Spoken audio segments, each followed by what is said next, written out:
구원의 서정 9단계 중 7단계입니다. 제8강이죠. 성화, 거룩하게 하심입니다. 에베소서 4장 22절부터 44절의 말씀을 통해서 또 은혜 받는 귀한 시간 되기 바랍니다. 먼저 성경 말씀 합독하도록 하겠습니다. 우리 에베소서 4장 22절부터 24절입니다. 다시 합독하겠습니다. 너희는 유혹의 욕심을 따라 썩어져가는 구습을 따르는 옛사람을 벗어버리고 오직 너희의 심령이 새롭게 되어 하나님을 따라 의와 진리의 거룩함으로 지으심을 받은 새 사람을 입으라. 아멘.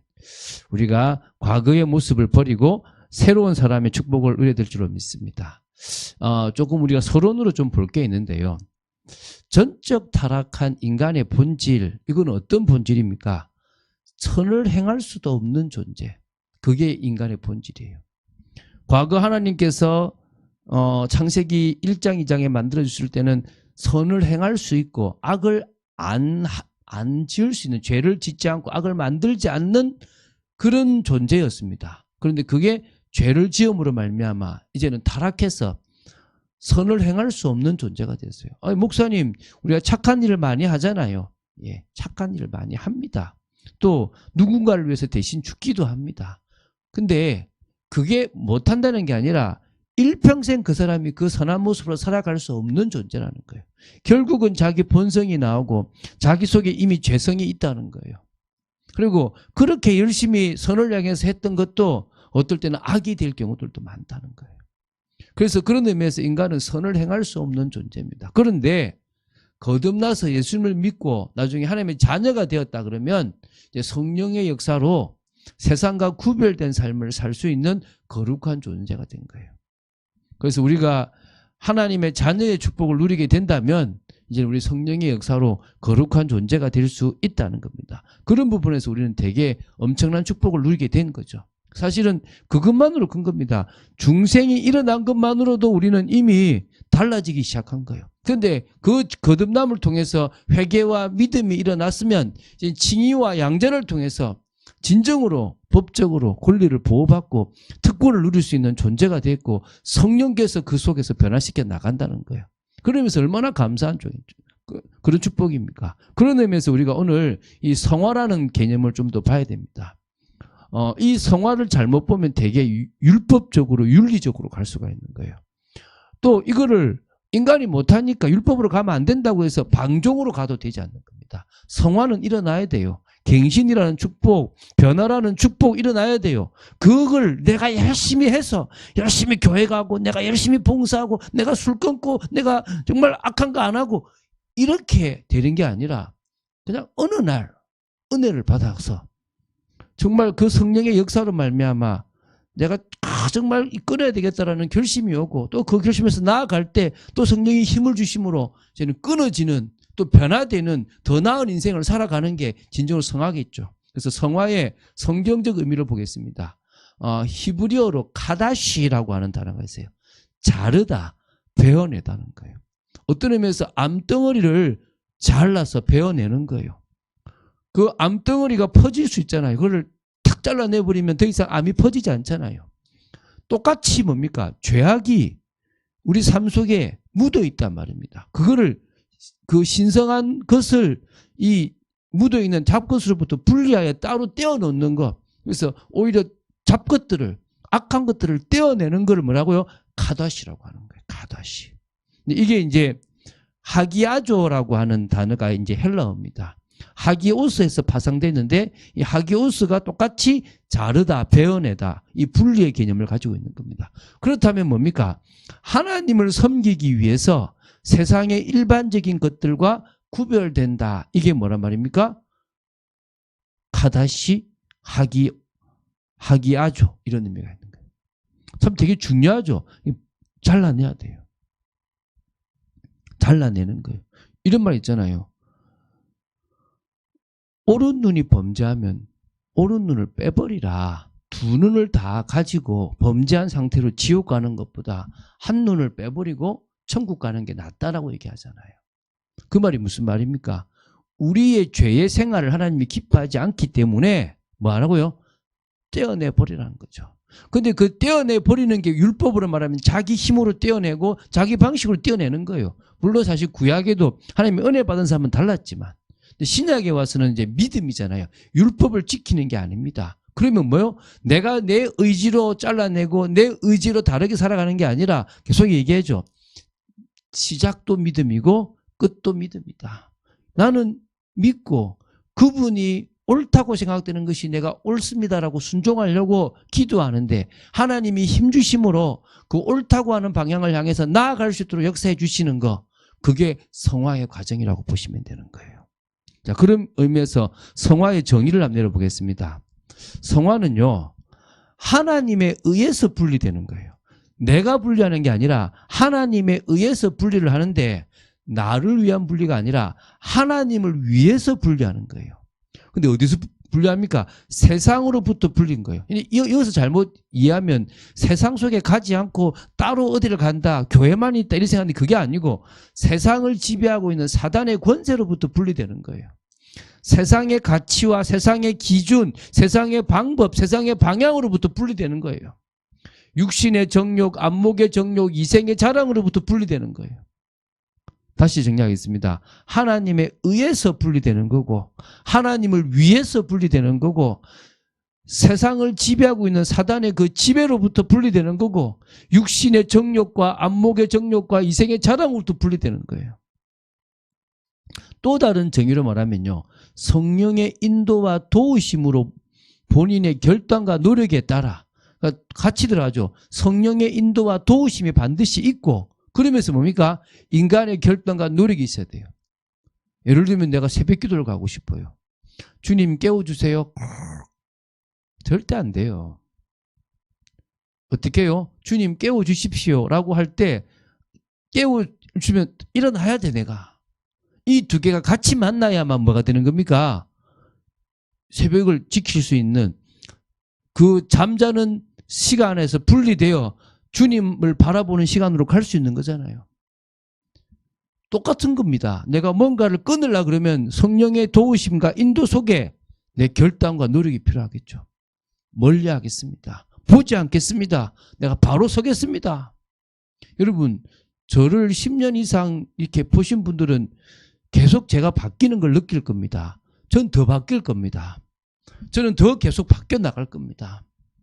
더 변질되는 게 아니라 성화의 과정을 통해서 하나님이 기뻐하시고 사람들도 참 저 사람은 목사 같아, 저 사람 진짜 믿는 사람 같다라고 말하는 사람은 저는 바뀔 겁니다. 그러려고 그러면 저에게는 성령의 인도와 도우심이 필요하고 저 본인의 결단과 노력도 필요합니다.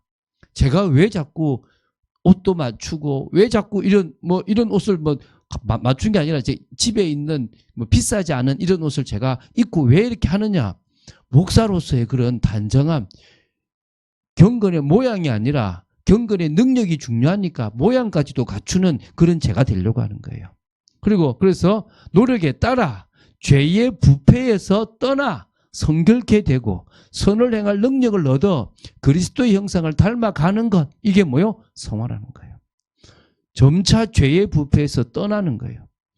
이 속에 80%가 들어갔다면 75%, 72%, 70%, 60% 거기서 자꾸 벗어나서 조금 더 하나님이 기뻐하시는 성결된 구별된 삶을 살아가고 이제는 선을 행할 능력, 내가 남을 사랑해주고 남에게 사랑을 실천하고 내가 복음을 전하는 이 헌신을 할 수 있는 능력을 얻어서 그리스도의 형상대로 변화되어져 가고 닮아가는 게 뭐요? 성화라는 거예요.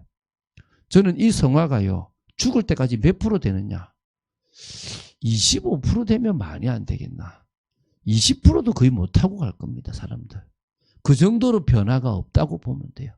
개인은 되게 많이 바뀐 것처럼 보이지만 원래 하나님의 형상의 모습과는 다른 거예요. 쉽게 생각해 보십시오. 여러분, 사복음서에 나타나는 예수님의 모습은 아담과 하와처럼 1장, 2장에 범죄하지 않은 자의 모습이에요. 아담과 하와는 죄들이 없는 가운데서 살았지만 예수님은 죄들이 있는 가운데서도 유일하게 뭐요? 죄 짓지 않고 살아갔어요. 그분의 삶은 달랐다는 거예요. 어떨 때는 우문을 물었을 때 현답을 해서 어째 저런 대답을 하시 싶기도 하지만 예수님의 인생은 처음부터 끝까지 다른 인생이었다는 거예요. 그게 성화가 100% 된 거예요. 거기에 비하면 우리의 인생은 어떤 인생입니까? 20%, 25%도 못 바뀐 거예요. 어떤 의미에서 우리 뭐 사랑의 원자탄이라고 하는 이런 분들이 뭐 한 25% 정도 바뀌었다고 볼 수 있으면 되겠습니다. 우리는 그만큼 안 바뀐다고 보시면 돼요. 낙심하지 마세요. 끝까지 변화될 거라고 믿으시면 됩니다. 그러면 웨스트민스터 신앙 고백서에서는 뭐라고 그러는지 한번 봅시다. 이게 더 중요하지 않습니까? 여기에 고백이 또 어떻게 나오는지가 참 중요한 거거든요. 거룩하게 하신 것은 무엇인가 라고 할 때요. 하나님의 값없는 은혜와 역사인데 이로써 우리가 하나님의 형상을 쫓아 온 사람이 새로워짐을 얻고 점점 죄에 대해서는 능히 죽고 의에 대해서는 능히 살게 되는 것이다. 이러는 거예요. 죄에 대해서는 죽고 뭐요? 의에 대해서는 능히 살게 되는 그게 거룩하게 하신 것인 겁니다. 오늘 저와 여러분이 이 웨스트민스터 신앙 고백서가 참 좋은 이 고백을 잘한 것 같아요. 하나님의 값없는 은혜입니다. 이거 역시도 은혜입니다. 그래서 우리가 하나님의 형상을 따라서 쫓아서 온 사람이 우리 온 지체가 다 새로워짐을 얻고 성령의 역사죠. 그죠? 점점 죄에 대해서는 능히 죽고 의에 대해서는 능히 살게 되는 것. 이게 뭐라고요? 성화라는 거죠. 그런 의미에서 성화의 본질을 한번 보겠습니다. 여러분, 성화는요. 하나님의 초자연적인 사역으로부터 시작되는 거예요. 하나님으로부터 거룩하게 된다는 게 데살로니가전서 5장 23절이에요. 갈라디아서 2장 20절도 보면 우리가 십자가의 죽음으로 말미암아 이제 주님이 내 안에 사시는 거예요. 그래서 내가 주님 안에 사는 것은 나를 사랑하사 나를 위해 자기 몸을 버리신 하나님의 아들을 믿는 믿음에 살잖아요. 주님이 초자연적인 역사로 내 속에 새롭게 그런 성화의 과정을 가질 수 있도록 만들어 주신 거예요. 그런 의미에서 이 성화는 본질적으로 누가 하시는 겁니까? 하나님이 하시는 거예요. 근데 이거를 인간이 한다. 그럼 또다시 율법으로 돌아가는 거예요. 아이고, 그건 우리 못하니까 그냥 살아. 좀 제져도 돼. 그럼 방종으로 가는 거예요. 절대 방종은 옳은 게 아닙니다. 율법으로 돌아가도 안 됩니다.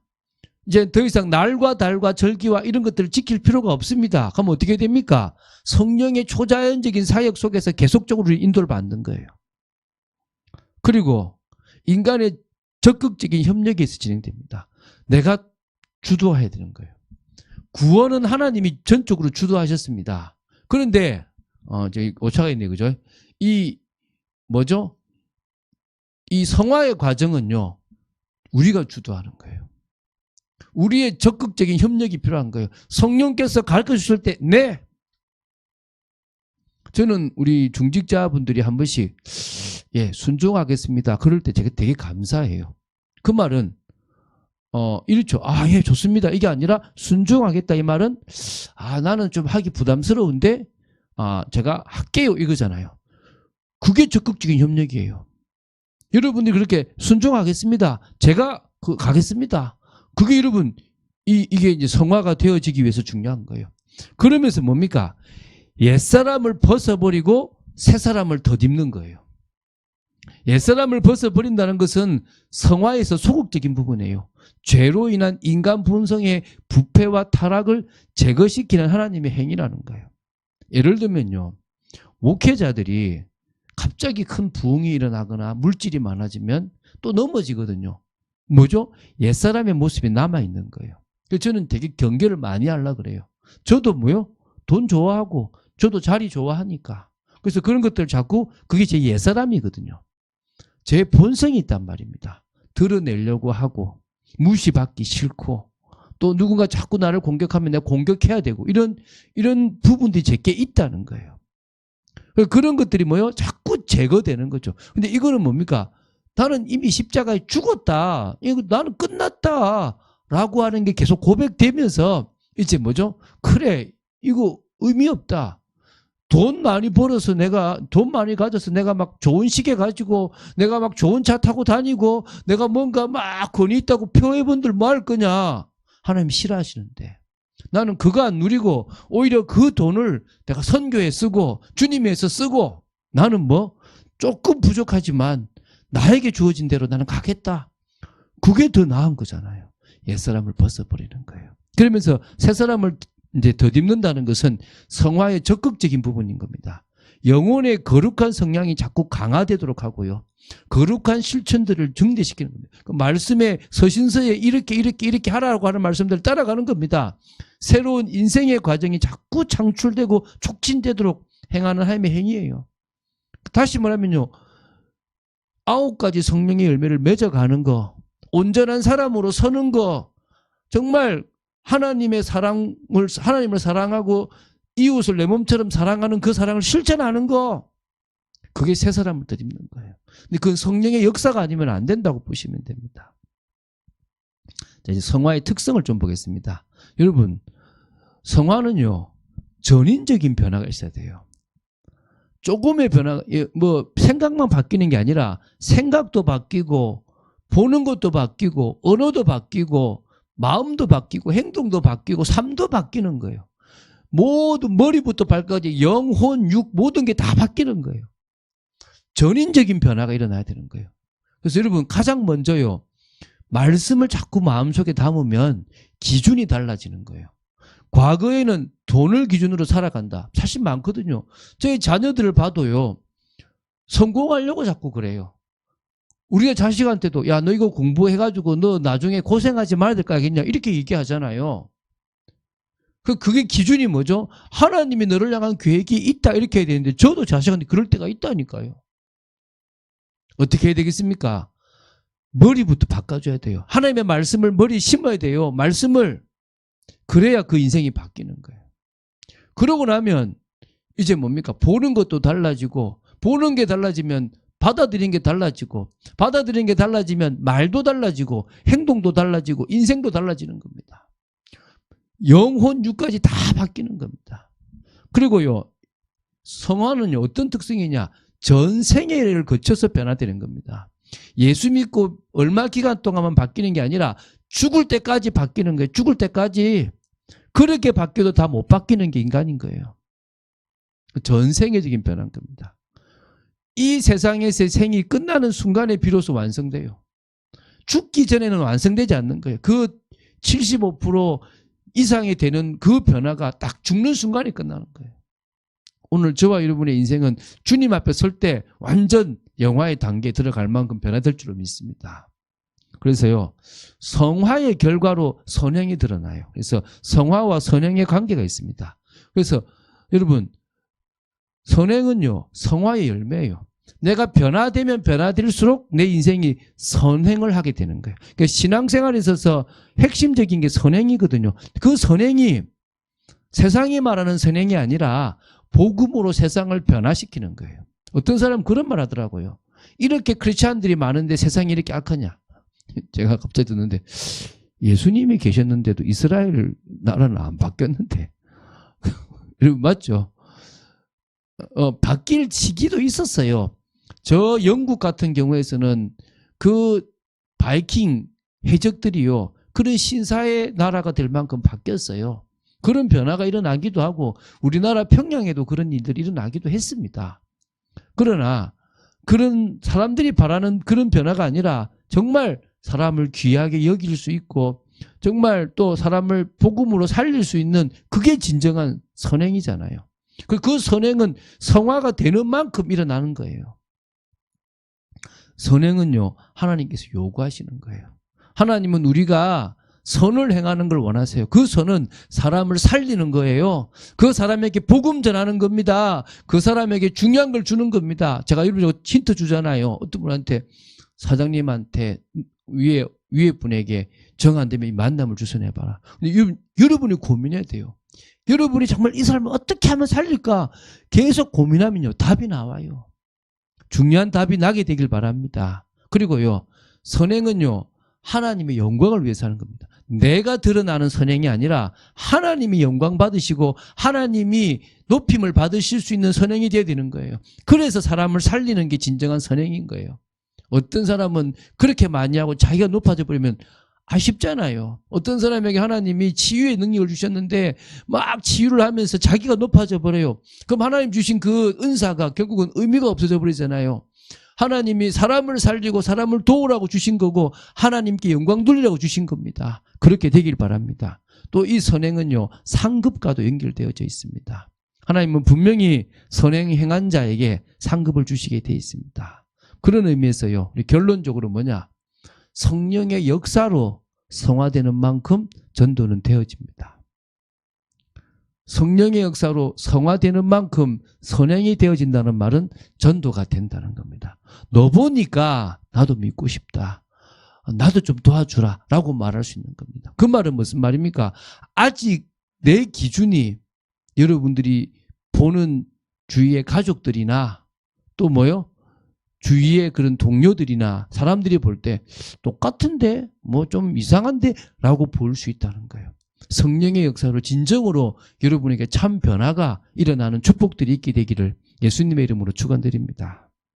주는 그리스도시요 살아계신 하나님의 아들이심을 고백합니다. 오늘 또 성화에 대한 이야기들을 나눴습니다. 저는 저 자신을 볼 때 자격 없는 존재임을 느낍니다. 저는 저 자신을 볼 때 참 바뀌기 어려운 존재임을 봅니다. 성령께서 역사하심으로 계속 많은 변화들이 있게 하심을 감사하고 더 바뀌고, 아버지 하나님, 제가 응답을 받고 축복을 누려도 변질되지 않는 제가 되게 하여 주시고, 정말 비둘기같이 순결한 중심을 가지고 살아가는 사역하는 제가 되도록 지켜 주시옵소서. 하나님의 뜻을 이루기를 간절히 소원합니다. 역사하여 주시옵소서. 주 예수 그리스도 이름으로 기도드립니다. 아멘.